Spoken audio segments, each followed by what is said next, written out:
एक बार की बात है, एक प्रोफेसर क्लास ले रहे थे।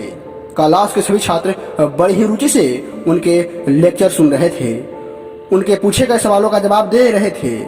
लेकिन उन छात्रों के बीच कक्षा में एक छात्र ऐसा था जो चुपचाप और गुमसुम बैठा था। प्रोफेसर ने पहले ही दिन उस छात्र को नोटिस कर लिया, लेकिन कुछ नहीं बोला। जबकि 4-5 दिन ऐसा ही चला, तो उन्होंने उस छात्र को क्लास के बाद केबिन में बुलाया और पूछा, तुम हर समय उदास रहते हो, क्लास में अकेले और चुपचाप बैठे रहते हो, लेक्चर पर भी ध्यान नहीं देते, क्या बात है, कुछ परेशानी है क्या? सर, वो छात्र कुछ हिचकिचाते हुए बोला, मेरे अतीत में कुछ ऐसा हुआ है जिसकी वजह से मैं परेशान रहता हूँ, समझ नहीं आता कि मैं क्या करूँ। प्रोफेसर भले व्यक्ति थे, उन्होंने उस छात्र को शाम को अपने घर पर बुलाया।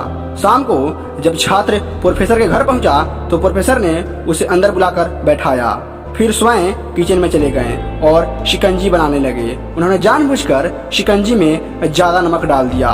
फिर किचन से बाहर आकर शिकंजी का गिलास छात्र को देते हुए कहा, ये लो शिकंजी पियो। छात्र ने गिलास को हाथ में लेकर जैसे ही एक घूंट लिया, अधिक नमक के स्वाद के कारण उसका मुंह अजीब सा बन गया। यह देखकर प्रोफेसर ने पूछा, क्या हुआ, शिकंजी पसंद नहीं आई? नहीं सर, ऐसी बात नहीं है, बस शिकंजी में नमक थोड़ा ज्यादा है। अरे तब तो यह बेकार हो गया, लाओ गिलास मुझे दो, मैं इसे फेंक देता हूँ। प्रोफेसर ने छात्र से गिलास लेने के लिए अपना हाथ बढ़ाया, लेकिन छात्र ने मना करते हुए कहा, नहीं सर, बस नमक ही ज्यादा है, थोड़ी चीनी और मिलाएंगे तो स्वाद ठीक हो जाएगा। यह बात सुनकर प्रोफेसर गंभीर हो गए और बोले, सही कहा तुमने, अब इसे समझ भी जाओ, यह शिकंजी तुम्हारी जिंदगी है, इसमें घुला हुआ नमक तुम्हारा अतीत और बुरे अनुभव हैं। जैसे नमक को शिकंजी से बाहर नहीं निकाल सकते, वैसे ही उन बुरे अनुभवों को अपने जीवन से अलग नहीं कर सकते।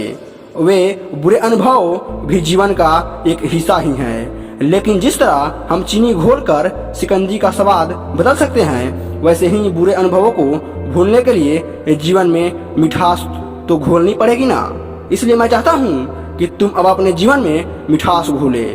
प्रोफेसर की बात सुनकर छात्र बहुत ही ज्यादा प्रभावित हुआ और उसने निश्चय किया कि बातों को भूल जाएगा। दोस्तों, इस कहानी से हमें सीख मिलती है कि जीवन में अक्सर हम अतीत की बुरी यादों और अनुभवों को याद कर दुखी होते रहते हैं। इस तरह हम अपने वर्तमान पर ध्यान नहीं दे पाते और कहीं न कहीं अपना भविष्य बिगाड़ लेते हैं। जो हो चुका उसे सुधारा नहीं जा सकता, लेकिन कम से कम उसे भुलाया तो जा सकता है, और उन्हें भुलाने के लिए कई मीठी यादें हमें आज बनानी होगी। जीवन में मीठे और खुशनुमा लम्हों को लाइए, तभी जीवन में मिठास आएगी। दोस्तों, अपने जीवन को मीठा बनाकर हम जिंदगी का कोई भी खुशियाँ पा सकते हैं। और लगातार ऐसे ही कहानियाँ सुनने के लिए हमारे इस चैनल को सब्सक्राइब करके बेल आइकन प्रेस करें और अपने दोस्तों के साथ इस कहानियों को शेयर करें।